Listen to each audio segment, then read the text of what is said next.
Shalom, Bapak Ibu Saudaraku yang terkasih di dalam Yesus Kristus. Saya nama Paulus Yance. Pagi hari yang berbahagia ini, tanggal 18 Maret 2021,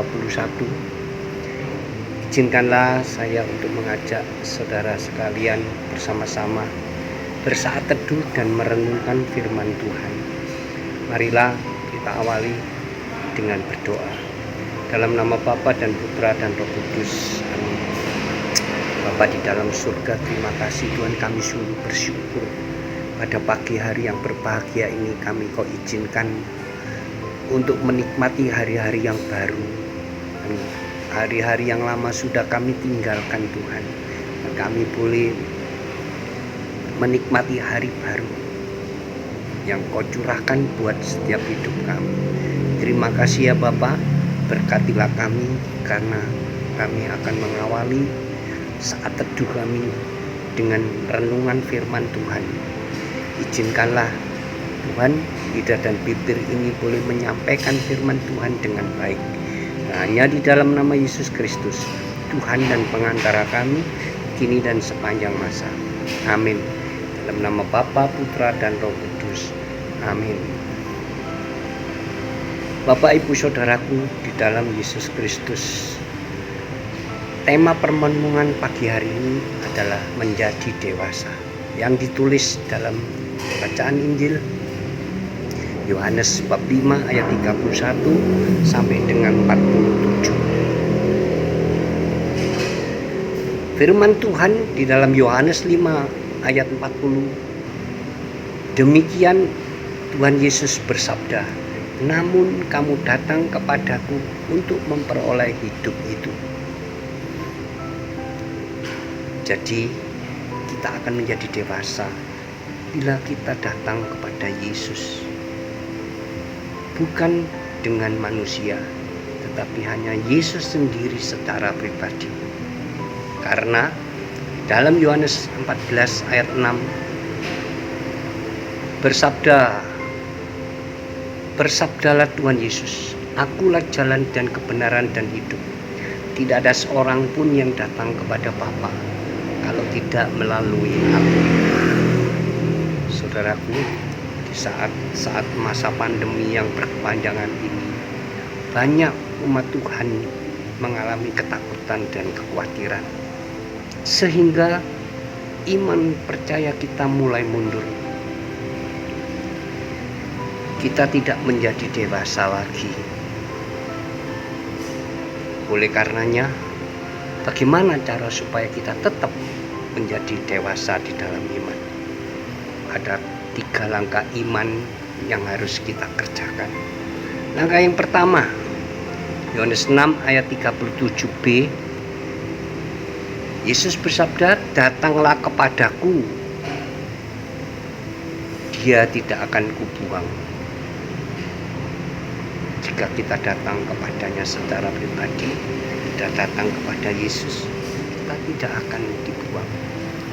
Kita akan mendapatkan selalu jalan keluar. Itu janji Tuhan. Itu janji Tuhan Yesus kepada kita semua orang-orang yang percaya. Datanglah kepada Yesus, Dia tidak akan kubuang, kata Yesus. Yang kedua, kata percaya. Dalam Kisah Para Rasul 16 ayat 31, Yesus berkata, murid-murid Yesus berkata, percayalah kepada Tuhan Yesus Kristus, maka engkau dan seisi rumahmu akan selamat. Kata percaya. Kita percaya kepada Dia. Kita berserah kepada Tuhan, dan Tuhan yang akan bertindak. Ada keselamatan yang dijanjikan oleh Yesus. Rumah tangga kita diselamatkan, pekerjaan kita diselamatkan, jiwa kita diselamatkan. Semuanya akan terselamatkan, bahkan seisi rumah kita akan selamat. Janji yang kedua, Yohanes 14 ayat 12 sampai dengan 14. Sesungguhnya barang siapa percaya kepadaku, ia akan melakukan. Yesus sendiri melakukan juga pekerjaan-pekerjaan yang aku lakukan, bahkan pekerjaan-pekerjaan yang lebih besar daripada itu. Kita sendiri akan dapat melakukan pekerjaan yang besar, sebab aku pergi kepada Bapa, dan apa juga yang kamu minta di dalam namaku, aku, Yesus sendiri, akan melakukannya. Janji yang luar biasa, janji yang sangat dahsyat.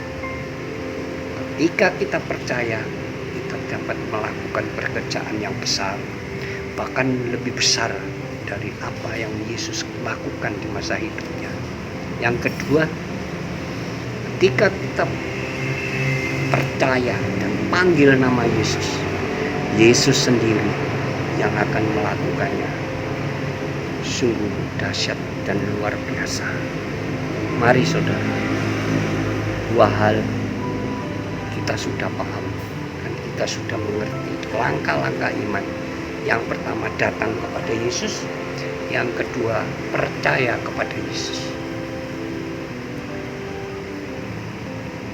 Dan yang ketiga, di dalam Yesaya 60 ayat 16, jadikan Yesus sebagai Tuhan dan Juru Selamat. Ingat saudara, tidak ada seorang nabi pun yang berani berkata, akulah Juru Selamat. Barang siapa percaya, dia akan selamat. Oleh sebab itu, marilah kita menjadikan Yesus itu sebagai Tuhan dan Juru Selamat. Kita jadikan Tuhan, kita sembah Dia. Di saat kita menerima anugerah dan rahmat, kita bersyukur dan menyembah Dia. Dan jadikan Dia juga Juru Selamat yang menyelamatkan hidup kita. Tiga hal ini saudara akan kita lakukan, dan kita disebut orang yang dewasa akan iman. Kita tidak lagi mengandalkan manusia, karena manusia akan mengecewakan. Tapi Tuhan Yesus tidak pernah mengecewakan kita. Dia selalu ada di saat kita perlu kepada Dia. Mari, tiga hal ini, langkah iman ini, untuk menjadi kita kuat, tidak takut lagi, tidak khawatir lagi. Yang pertama, datang kepada Yesus. Yang kedua, percaya. Dan yang ketiga, menjadikan Yesus sebagai Tuhan dan Juru Selamat kita semua. Mari saudara, permenungan pagi hari ini merupakan semangat yang baru untuk boleh kita kerjakan bersama-sama sekarang sampai selama-lamanya. Amin. Tuhan Yesus memberkati. Mari kita berdoa dalam nama Bapa, Putra, dan Roh Kudus. Amin. Terima kasih Tuhan Yesus untuk renungan pagi hari ini. Kiranya permenungan ini menjadi rema bagi hidup kami. Berkati kami ya Bapa, setiap yang mendengarkan. Biarlah sabdamu, firmanmu ini menjadi kekuatan bagi hidup kami di masa pandemi ini. Kami serahkan ke dalam tanganmu Bapa. Kami selalu datang kepadamu. Kami selalu percaya kepada Engkau. Dan kami akan menjadikan Engkau sebagai Tuhan dan Juru Selamat hidup kami. Dari sekarang sampai selama-lamanya. Kemuliaan kepada Bapa dan Putra dan Roh Kudus. Seperti pada permulaan, sekarang, selalu, dan sepanjang segala abad. Amin. Dalam nama Bapa, Putra, dan Roh Kudus. Amin.